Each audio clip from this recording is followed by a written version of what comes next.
បាយឆ្លងវេហាកុំអ្វីមនុស្សឆ្លោះតែគ្នាចងកម្មចងពីវេរីចិន្តាសាមានម្លេងណា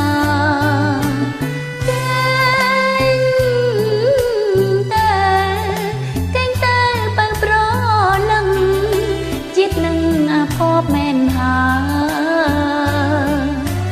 តែ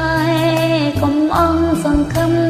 ឡើយលើតែខ្យល់បក់រំភើយសត្វឆ្លើយជួយលួងលោមយើងបើយើងសងអំពើល្អអំពើល្អសងវិញមិនខាសាងតសើគឺផលសុខសានាងចិនសាមានក្នុងថ្ងៃមួយបើយើងនៅមានសង្ខាគឺយើងនៅមានវាសនា